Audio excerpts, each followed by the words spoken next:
Hello दोस्तों, तो कैसे हैं आप सब लोग। दोस्तों, आज मैं आपके लिए एक न्यू हॉरर मूवी लेकर आया हूँ। इसमें हम गोस्ट हंटर्स को देखेंगे, एक फैमिली और एक भूतिया घर को।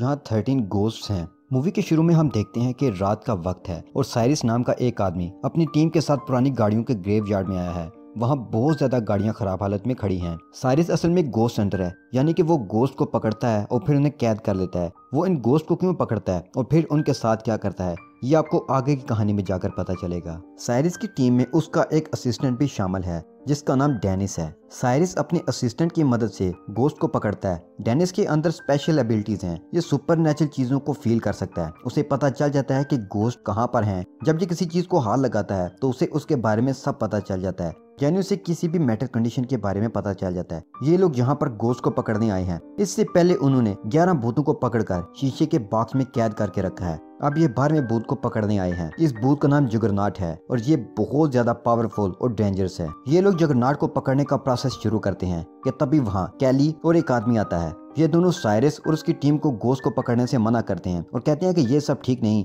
ऐसा करने से बहुत नुकसान होगा। लेकिन वो लोग उनकी कोई बात नहीं सुनते। जुगरनॉट को पकड़ने के लिए ये लोग हर तरफ खून फेंकते हैं और लाउड स्पीकर पर मैजिकल स्पेल प्ले करते हैं, जिससे जुगरनॉट बाहर आ जाता है और उन सर पर अटैक करना शुरू कर देता है। इस भूत को कैद करने के लिए वो लोग शीशे का एक बॉक्स भी लेकर आए थे जिसके ऊपर मैजिकल स्पेल्स लिखे थे। जुगरनॉट कुछ लोगों को मार देता है और फिर उस ग्लास बॉक्स के अंदर कैद हो जाता है। जुगरनॉट के कैद होने की वजह से वहाँ का एनवायरनमेंट बहुत अजीब हो गया था।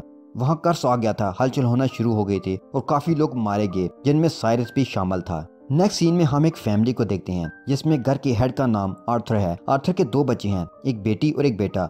आर्थर की वाइफ अब इस दुनिया में नहीं रही। इन बच्चों की एक केयर टेकर है जिसका नाम मैगी है। मैगी एक अजीब सा और फनी सा कैरेक्टर है जो कि बच्चों को ख्याल काम रखता है और अपना ज्यादा। वो अपने काम में बिजी रहती है और बच्चे अपने काम में। आर्थर के माली हालात अच्छे नहीं हैं। मुश्किल से घर का इंतजाम चलता है। आर्थर के घर के एक्सपेंसेस पूरा करना मुश्किल हो रहा था। एक दिन उनके घर साइरिस का लॉयर आता है। वो आर्थर को कहता है कि आपके अंकल साइरिस अब इस दुनिया में नहीं रहे और उन्होंने अपनी सारी प्रॉपर्टी और घर तुम्हारे नाम कर दिया है। आर्थर हैरान हो जाता है कि मेरा तो अंकल से कोई कांटेक्ट ही नहीं था। वो इतने सालों में मेरी उनसे कोई मुलाकात भी नहीं हुई, फिर क्यों उन्होंने मुझे चूज किया। लेकिन दूसरी तरफ उनके माली हालात अच्छे नहीं थे, तो ये प्रॉपर्टी और घर उन्हें एक नेमन लग रहा था। वो लोग अपने हालात से तंग थे, इसलिए वो लोग साइरिस के घर में चले जाते हैं। आर्थर के साथ साइरिस का लॉयर, बच्चे और मैगी होते हैं। जब वो लोग साइरिस के घर में आते हैं तो देखते हैं कि घर की दीवारें ग्लास की हैं और कुछ पॉइंट्स मेंशन थे। जब वो लोग घर के अंदर दाखिल होने वाले होते हैं तो वहाँ डेनिस आ जाता है जो कि साइरिस का असिस्टेंट था। वो उन लोगों से झूठ बोलता है कि मैं इलेक्ट्रिशियन हूँ और घर के अंदर दाखिल होने की परमिशन लेता है। अब वो भी इन लोगों के साथ अंदर आ जाता है। बाकी सब घर को एक्सप्लोर करने में बिजी हो जाते हैं। घर के सेंटर में एक सर्कल है जो घूमता रहता है और डेनिस इलेक्ट्रिसिटी चेक करने के बहाने बेसमेंट में चला जाता है। डेनिस यहाँ साइरिस के रखे हुए पैसे लेने आया था। जब वो बेसमेंट में जाता है तो स्पेशल ग्लासेस पहन लेता है। इन ग्लासेस से भूत नजर आते हैं। वो देखता है कि जिन 12 भूतों को उन्होंने पकड़ा था वो यहाँ कैद हैं। उसे हर तरफ भूत नजर आते हैं। सीन बहुत क्रीपी लग रहा था। डेनिस डर कर ऊपर की तरफ भागता है। आर्थर और लॉयर को सब सच बताता है, लेकिन वो लोग उसकी बात का यकीन नहीं करते। वो आर्थर को कहता है कि मैं कोई इलेक्ट्रिशियन नहीं हूँ, मैं साइरिस के साथ भूत पकड़ता था। वो उसे ये भी कहता है कि ये जगह बहुत खतरनाक है, अपनी फैमिली को लेकर यहाँ से चले जाओ। आर्थर पर किसी बात का असर नहीं होता। दूसरी तरफ लॉयर बेसमेंट में जाता है। उसे इन कैद भूतों के बारे में सब पता है।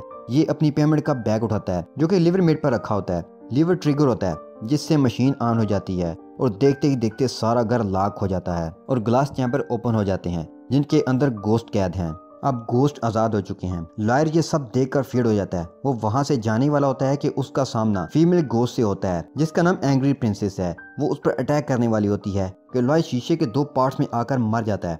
आर्थर के बच्चे यहाँ आकर खुश होते हैं और घर देख रहे होते हैं। आर्थर का बेटा खेलते हुए बेसमेंट के पास से गुजरने लगता है। जब उसकी नजर बेसमेंट पर पड़ती है तो वहाँ चला जाता है। उस बच्चे ने वही ग्लासेस पहन रखी थी जिनसे भूत नजर आते हैं। वो बच्चा बेसमेंट में जाता है। उसे जब गोश्त नजर आते हैं तो वो डर कर भागने लगता है, लेकिन किसी चीज से टकराकर गिर जाता है और वो बेहोश हो जाता है। फिर उसे कोई चीज अपनी तरफ खींच कर ले जाती है। इन सब गोश्त में आर्थर की वाइफ का गोश्त भी है। जब काफी देर गुजर जाती है और आर्थर का बेटा ऊपर नहीं जाता तो वो सब उसे ढूंढने लगते हैं। ढूंढते हुए उसकी सिस्टर बेसमेंट में जाती है। जब उसे गोश्त नजर आते हैं तो वो डर जाती है और एक खतरनाक गोश्त उस पर अटैक करता है और उसे मारने वाला होता है कि आर्थर आ जाता है और अपनी बेटी को बचाने की कोशिश करता है, लेकिन गोश्त बहुत पावरफुल होती है। तभी वहाँ कैली आ जाती है जो मूवी के स्टार्ट में थी और साइरिस को इन भूतों को पकड़ने से मना करती है। कैली आर्थर की बेटी को बचा लेती है। और कहती है कि मैं भूतों को भगाती हूँ। वो आर्थर को बताती है कि मैं साइरस के काम के अगेंस्ट थी। वो उसे एक बहुत पुरानी बुक दिखाती है जो 5th सेंचुरी में एक नजूमी ने लिखी। जब वो इस बुक को ओपन करते हैं तो उस पर एक मशीन का स्केच होता है। ये बुक जब लिखी गई तो लिखने वाले नजूमी को शैतान ने पोजेस किया हुआ था। साइरस को ये बुक मिली थी और साइरस का ये घर ही वो मशीन है जिसे एक्टिवेट करके हेल का डोर ओपन किया जा सकता है, जिससे किसी भी इंसान के पास या फ्यूचर को देखा जा सकता है और जन्नत या जहन्नम में भेजा जा सकता है। इस मशीन को एक्टिवेट करने के लिए 13 गोस्ट चाहिए। 12 गोस्ट तो उनके पास थे, अब 13 गोस्ट की उनको तलाश है। वो ये बातें कर ही रहे होते हैं कि आर्थर को लगता है कि उसकी बेटी मिसिंग है। वो उसे ढूंढने के लिए जाने वाला होता है कि सारे गोस्ट उन पर अटैक करने वाले होते हैं। कैली और आर्थर दोनों लाइब्रेरी में आ जाते हैं क्योंकि लाइब्रेरी में मैजिकल स्पेल लिखे थे जिसकी वजह से गोस्ट उन पर अटैक नहीं कर सकते थे। अब आर्थर के दोनों बच्चे खतरे में हैं। कैली आर्थर को कहती है कि तुम खुद को सेक्रीफाइस करो और 13 गोस्ट बन जाओ। ये मशीन एक्टिवेट करके तुम अपने बच्चों को बचा सकते हो, क्योंकि ये मशीन तभी एक्टिवेट होगी जब 13 गोस्ट खुद को सेक्रीफाइस करेगा और उसके दिल में ट्रू लव होगा। आर्थर इरादा करता है कि वो अपने बच्चों के लिए ये सब करेगा। आर्थर कहता है कि मुझे इन सब गोस्ट की डिटेल्स दो। वो बुक ओपन करती है और इन गोस्ट के बारे में बताना शुरू करती है। वो उसे इन सब गोस्ट के नाम बताती है। 4th नंबर वाली गोस्ट उसकी वाइफ है और जुगरनॉट के बाद अब 13 गोस्ट की बारी आती है जिसका नाम हार्ट ब्रोकन है।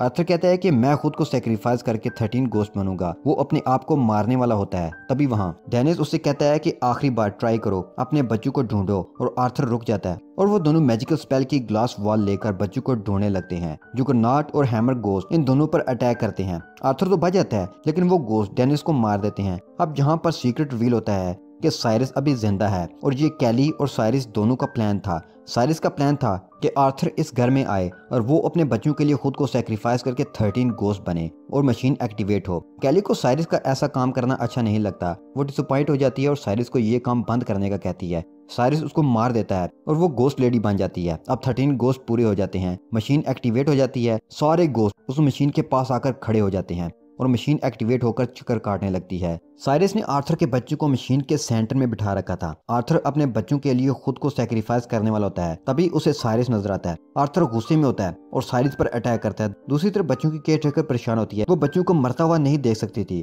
वो कंट्रोल रूम में जाती है। उससे कुछ समझ नहीं आता कि वो मशीन को कैसे ऑपरेट करे, उसे कैसे बंद करे। तो वो फनी अंदाज में उसके साथ छेड़छाड़ करना शुरू कर देती है, जिससे वो गोस्ट उस मशीन से दूर हो जाते हैं और साइरस पर अटैक करते हैं और उसे उस चक्कर काटती हुई मशीन के अंदर फेंकते हैं, जिससे साइरस के टुकड़े टुकड़े हो जाते हैं। आर्थर को उसकी वाइफ का गोश्त नजर आता है। वो उसे कहती है कि बच्चों को बचा लो। आर्थर में हिम्मत आती है और वो वहां से उठकर बच्चों के पास जाता है और उन्हें बचा लेता है।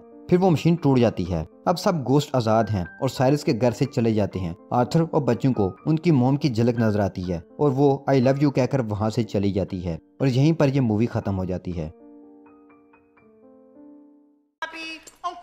I am sick of this nanny shit. Ghost, this was not in the job description. I quit!